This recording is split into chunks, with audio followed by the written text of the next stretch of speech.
Farming is very difficult to do with sticks and stones. This is why we believe that if you look back in time, you will see that in West Africa, 2000 or 3000 BC, they must have invented iron tools, even though we see little evidence from this time. Now, the question is, why would we believe this? Well, if we look at pearl millet, we can see that it was farmed in this area about 2000 BC, and we see its diversity and its eventual trade with places like India. And its usage is quite obvious that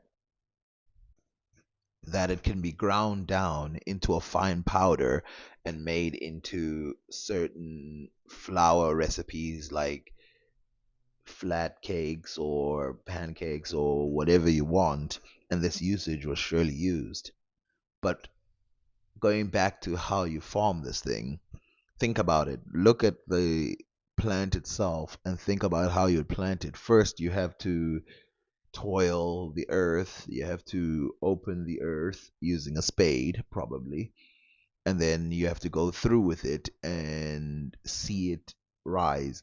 Now, in order to have something like this, you probably have other plants as well being planted, which we see from other parts of Africa because they travel with the Bantu migration out from that region, and we know they started in that region.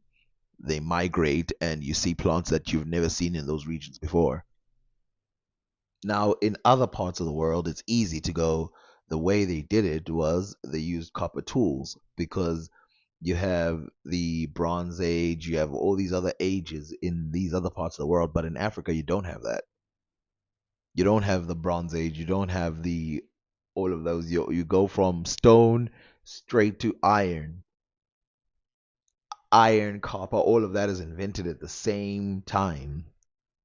So, what we have to then conclude is that Africans have been smelting since before using these furnaces, which are kind of uniquely built compared to other parts in the world, where a lot of it would be pit made.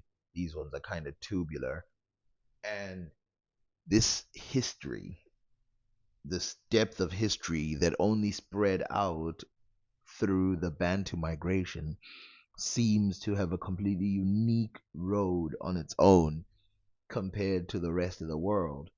And these points of farming, if I'm trying to get to the point here, these points of farming show that a growth, a personal growth with no outside influence happened. But the real question is why? Why is it that at this one time it happened? Well, if we look prior to this, prehistorically before now, there was always some form of farming. Not the type where you purposefully dig holes and you shove stuff in the ground like seeds, but there was a lot of dropping of seeds on the ground, even by accident, and moving them. That dates back, I mean, sometimes they say tens of thousands of years. And so it was kind of inevitable that this would happen. But it wasn't just farming. For in this time, we start seeing gold being manufactured.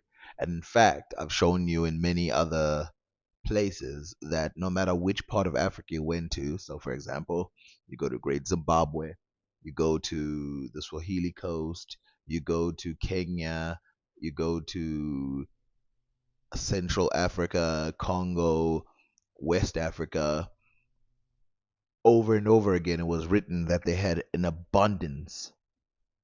overabundance of gold, so much so that gold was not even associated with the rich. It was just something that the average person had. Things that were associated with the rich were extremely highly made textiles.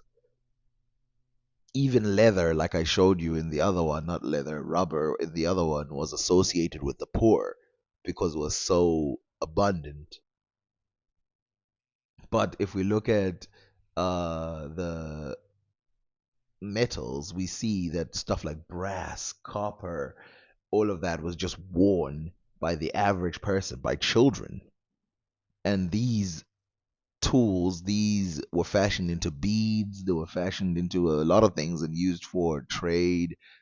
And it was only until the modern times when people who didn't have that much gold, who came from outside of Africa, came and started using it, we start seeing this, it becoming a war, a center for war. So removing people from certain locations because they have an abundance of gold. And over again, we talk about how lots of people lost their lives in order to get resources from Africa. So if we look straight at this one region, right? So from Zimbabwe, South Africa, into Congo, and then West Africa, we can see a chain going on there where there was an overabundance of different metals at the same time. So when was gold invented then? We know it must have been invented early within the Bantu migration because we see it being utilized in the same way in almost all the civilizations. We also see it being utilized in the same way in who handles it, who creates it. Because remember, females used to create a lot of things. So, in other words, stuff that has to do with jewelry and stuff like that, you see the females handle that. But iron smelting and stuff, that tends to be the jobs of men. If you take the way Zulu men dress or dressed back in the day, you would be forgiven if you compared it to the Kuba kingdom and thought that they were less developed in other ways. This would be not true in any way, shape, or form, considering that we have writings about the Zulu people, as you can see in black and white. They used to wear leather, and the Kuba kingdom used to wear cotton, and even sometimes infused with silk. And you can see there that they look like one's more transformed than the other. But as I told you, the tradition of metals is deep into the Bantu migration. And so I will read for you some place that shows you how embedded, even for people like the Zulus, how embedded or how woven in this tool making society, this iron and brass and gold making society is, that even a society that didn't bother with cotton made these achievements of blacksmiths.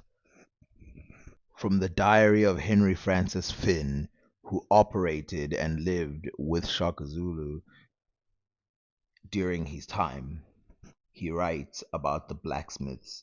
The occupation of blacksmith is so general in every tribe of this part of Africa that he is as necessary to the kraal as our European smiths are to very small villages. And before the country was destroyed by Shaka, there was generally one to every 3 or 4 kraals. On my first arrival in this country, I was so much surprised of that superiority of some of the rings that I purchased some quantities under the idea of their being gold. Mr. Farewell, under the same opinion, had it tried, and it proved to be brass, yet it induced us to believe that it was of a superior kind.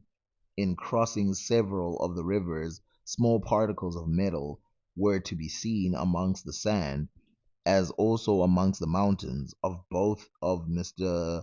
Farewell procured several samples, which he took with him to the colony, the result of which is not publicly known. In one instance I purchased a milk pot of clay, which had so much of this metal that it appeared more like a pot bronzed, intentionally than accidentally. In other instances I purchased from a man residing on the Mzumkulu River 2 arm bangles of solid silver, for the value of 4 pence in beads, one of which I still have by me, and the other Mr. Farewell took with him to the Cape, both proving to be the best silver. My inquiries from whence they came met with no further result than that they had been taken from a nation whom they had defeated 3 years back inland from the bloody river. Shaka, seeing one of them in my possession, took it from me and kept it for 6 weeks.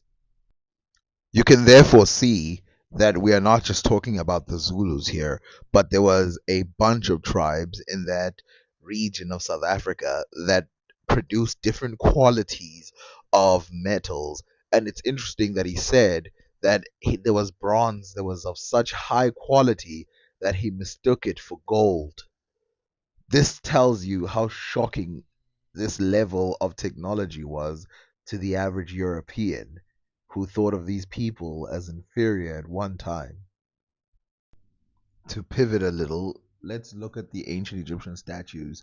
So, it's quite clear that some people think that the reason why some black people care about ancient Egyptian statues is because they want to have at least one civilization that's worth something. But let's be honest, we don't even need Egypt to show that we are worth something in terms of civilizations. We have them all over. 2000 BC. By 2000 BC in Egypt, at the same time, some of the things that were happening in West Africa hadn't even started in Egypt. We're talking about a civilization that rivals Egypt and at its height surpassed Egyptian technologies. So who cares about Egypt that much? The reason why we talk about Egypt is not because we need it. It's because when I see a black man and I say that's a black man, and you tell me it's a white man, why shouldn't I call that out? Why shouldn't I say, why are you seeing what I'm not seeing? Why shouldn't I say, hey, look around? And why is it that there are multiple historical pages that show that Europeans themselves believed Africans in Africa to be the Egyptians? But that's just a pivot.